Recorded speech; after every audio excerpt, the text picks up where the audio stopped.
What's up guys, JTD Golf here, and I am back with a different type of video today. So usually you see me doing videos on the course, if it's challenges, 9 holes in 90 seconds, whatever it may be. But this story is as good as any other video that I've made. So before I get started, hit that subscribe button, drop a like, drop a comment, and hit the bell to receive notifications for all my future videos. Because you're not going to want to miss them. I know I love making them for you. So without further ado, let's get right in to this one. So let's take it back to 2014. I was 14 years old. I was 4 years into golf. I was starting to love the game. And my uncle and aunt were the two people that got me into the sport. So my uncle had a fun idea for us to drive to Kentucky to see the PGA Championship at Valhalla. Me being 14 years old, I'm like, let's go. I'm in. We're going. So me, my uncle, his buddy, and his buddy's son drove 8 hours from Maryland to Kentucky to play some golf and to go watch some golf. So to start the trip off, we played golf. I will never forget this. I witnessed my uncle's friend dunk the ball from the fescue from 30 yards off the green and then just yell, "Kobe!" I was like, I love this game. I love this game. I was addicted from that very moment. I knew it. So let's fast forward a little bit to that Wednesday, the day before the tournament. My uncle had a genius idea of, let's interact with the golfers. I know we can watch them golf anytime, but how many times will we get to talk to them? So he said, we're going on the practice day to go watch them play, practice, and talk to them all.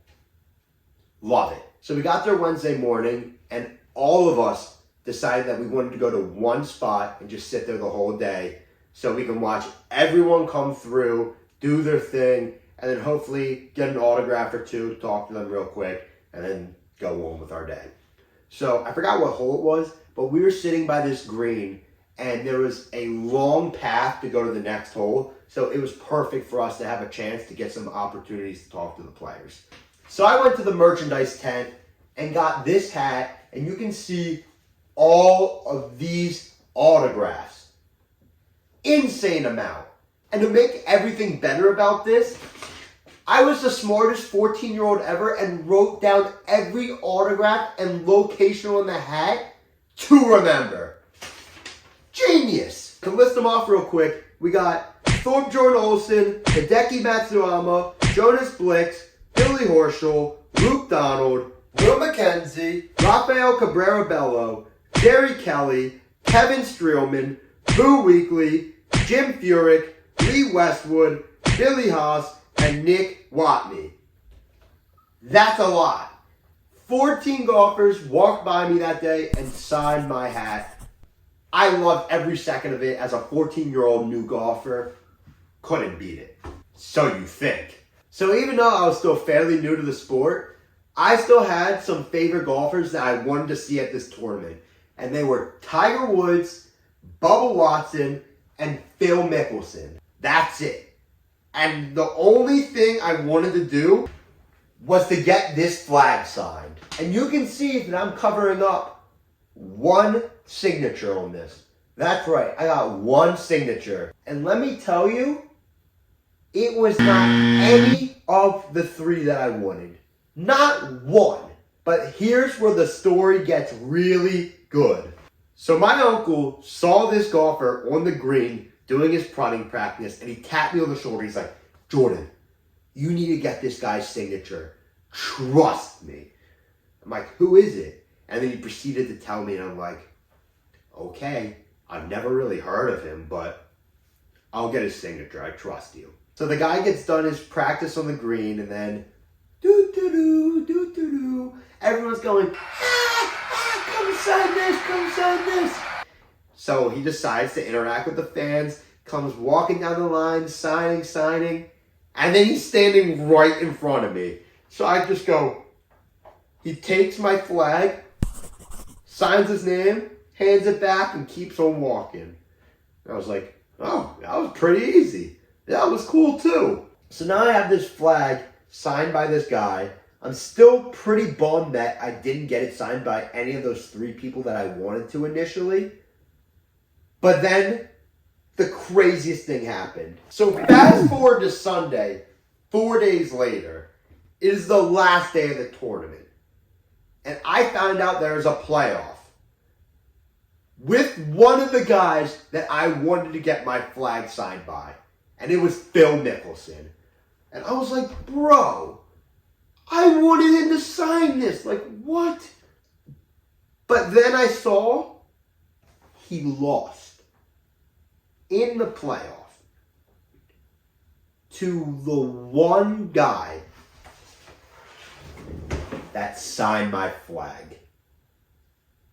And this man was no other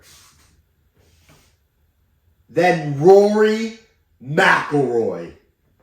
You heard it here first. Rory McIlroy came up to me, took my flag, and signed his autograph on it right in front of my face. First golf event I have ever been to. How can this be topped? How? 14 years old, drove to Kentucky 8 hours, went to a tournament, and got the winner to sign my flag. This thing is worth a good amount of money, but they will never be sold because this holds such a near and dear place in my heart. I actually can't fathom how this happened. Like, I am the luckiest person in the world.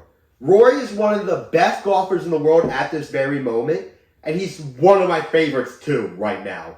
So it's a kind of a full circle moment that someone I had no idea at the moment was the one who signed this when I really wanted my favorite golfers to.